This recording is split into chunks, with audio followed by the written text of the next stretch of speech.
నీ తల్లి మోసేది నవమాసాలేరా ఈ తల్లి మోయాలి కడవరకురా కట్టె కాలే వరకురా ఆ రుణం తలకొరివితో తీరేనురా ఈ రుణం ఏ రూపాన తీరేదిరా ఆ రూపమే ఈ జవానురా త్యాగానికి మరో రూపు నువ్వురా జననీ జన్మభూమిశ్చ స్వర్గాదపి గరీయసి. ఇది సీనియర్ ఎన్టీఆర్ నటించిన ఒక సూపర్ హిట్ మూవీలోని సూపర్ హిట్ సాంగ్, చిత్రగీతం ఇది. అంటే జనని జన్మభూమిశ్చ రామాయణంలో రామాయణం నుంచి తీసుకున్న మకుటం అనుకోండి. ఇది ఆ సాంగ్లోనే ఒక చరణం ఇది.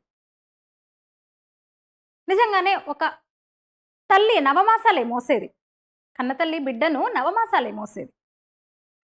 కానీ భరతమాత కట్టె కాలే వరకు కూడా మనల్ని మోస్తుంది. నవమాసాలు మోసిన కన్నతల్లి తన జీవితం ముగిసే వరకు కూడా కన్న బిడ్డను కంటికి రెప్పలా ఎట్లయితే కాపాడుకుంటుందో భరతమాత కూడా తన బిడ్డలందరినీ, కోట్లాదిగా ఉన్న మనల్ని అట్లనే కాపాడుతుంది.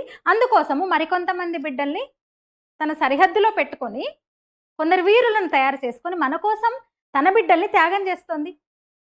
కోట్లాది మంది కోసము వేలాది మందిని రక్షణగా పెడుతుంది భరతమాత. ఇందాక చెప్పిన పాట విన్నా కూడా చూసినా కూడా చాలా ఎమోషన్ అవుతాం మనం. ఎందుకంటే ఆ సందర్భం కూడా అదే.